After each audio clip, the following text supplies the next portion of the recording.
Media coordinator district Congress committee Kathua, और हमारे साथी जिसमें हमारे साथ हमारे किसान लीडर और सीनियर कांग्रेस लीडर घनश्याम जी, अर्जुन सिंह जी, विनय कुमार जी, बंटी जी।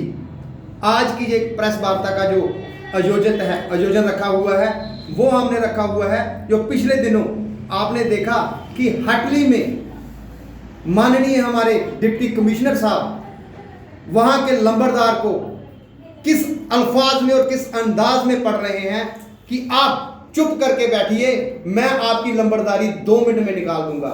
मैं आपके माध्यम से ये चीज माननीय डीसी साहब से पूछना चाहता हूं। बड़ी मुश्किल से पढ़ाई करके, बड़ी जद्दोजहद करके वो एक आईएएस अफसर बनता है और इस पोजीशन पे पहुंचता है, और उसके बाद क्या उनको ये अल्फाज कहने चाहिए जो फर्स्ट मैन है एक गांव का कि आपकी लंबरदारी में 2 मिनट में निकाल दूंगा।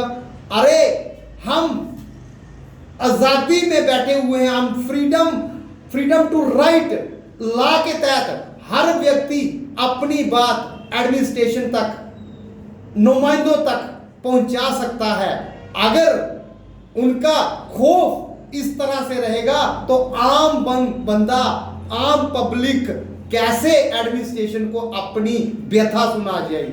वहां जनता दरबार लगाया गया था। जनता दरबार का मतलब होता है कि जनता में जो परेशानियां आ रही हैं उनको हर वहां का नागरिक, हर वहां का नुमाइंदा, हर वहां का लंबरदार, पंच, सरपंच उनको उजागर कर सकता है। बिजली पानी के मसले जो हैं वो उजागर कर सकते हैं। अगर वहां के लंबरदार ने कुछ डीसी साहब से पूछ लिया, आप मीडिया बंधुओं के माध्यम से हमने देखा कि लंबरदार ने तो ऐसी कोई रफ लैंग्वेज माननीय डीसी साहब के खिलाफ नहीं कही थी, जहां तो मुझे नहीं लगता क्या कि आपने पूरा दिखाया है या नहीं दिखाया है, मगर जहां तक जिस चैनल ने उसको दिखाया है, लंबरदार ने बड़ा बखूबी उनको पूछा कि मेरा राइट बनता है, मैं अपने लोगों की बात रख सकता हूं। मगर डीसी साहब ने किस अंदाज में उसको पूछा और किस अंदाज में सब लोगों के सामने उसको प्रताड़ित किया कि आपकी लंबरदारी 2 मिनट में निकाल दूंगा। अगर आज लंबरदार पे ये खौफ रहेगा तो आम पब्लिक, आम बंदा सेक्टेड जाने से वो बंदा कतराएगा। हमारी भी सरकारें रही हैं, वहां पे भी डीसी रहे हैं, लोग मन चाहे अपना डेपुटेशन लेके, अपनी व्यथा लेके हर डिपार्टमेंट में जाते थे।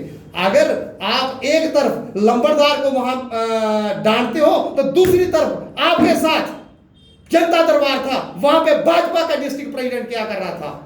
ये जनता दरबार था कि भाजपा का दरबार था, ये मैं आपके माध्यम से पूछना चाहता हूं। हमने एक बार नहीं देखा, आज तीसरी बार मैं कोट कर रहा हूं कि 3 मैंने फंक्शन देखे जो गवर्नमेंट के फंक्शन थे, वहां पे भाजपा के जिला प्रधान साथ में विराजमान होते हैं, उनको तब प्रोटोकॉल कहां था, तब प्रोटोकॉल नजर नहीं आया, तब सिस्टम नजर नहीं आया। तो मैं ये चीज पूछना चाहता हूं कि ऐसी क्या बात हो गई कि जैसे कि एक कंगना रावत कह रही थी कि हमें आजादी 2014 के बाद मिली। अरे कहां आजादी है, उसका जीता जाता सबूत हटली में हमने देखा। जब से ड्यूटी बनी है, अफसरशाही इतनी ज्यादा हो चुकी है कि लोगों अपनी बात एडमिनिस्ट्रेटर तक पहुंचाना से भी कतराते हैं। तो मैं आपके माध्यम से माननीय एलजी साहब से दरख्वास्त करता हूं कि अगर इस तरह से अफसर लोगों पे हावी हो गए तो हमारा जीना मुश्किल हो जाएगा।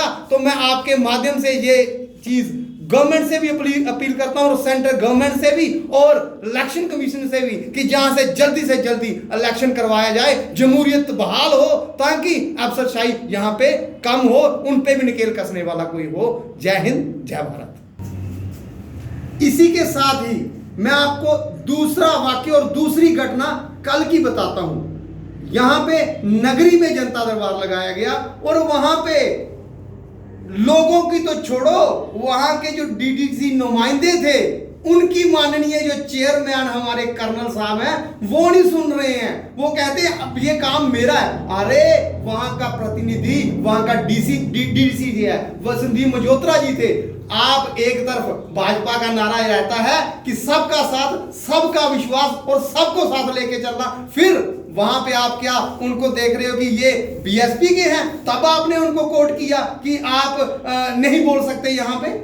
तो मैं आपके माध्यम से ये कहना चाहता हूं कि अफसरशाही के साथ साथ जो भाजपा ने इतना कब्जा कर लिया है सब जगहों पे कि हमने ही सब कुछ करना है, फीते भी हमने काटने हैं, उद्घाटन भी हमने करने हैं, जहां का वहां का काउंसलर भी रह जाता है, वहां का जो नुमाइंदा लंबरदार भी रह जाता है, वहां का बीडीसी चेयरमैन भी रह जाता है। ये कहते हैं कि हमारे हाथों ही सारा कुछ होना चाहिए, हमारी ही प्लेटें लगनी चाहिए। तो मैं माननीय गवर्नर साहब से एक बार दोबारा अपील करता हूं कि और ये मसला केंद्र तक पहुंचाया जाए और यहाँ पे जमहूरियत दोबारा बहाल हो और यहाँ से जल्दी इलेक्शन करवाए जाएं। जय हिंद।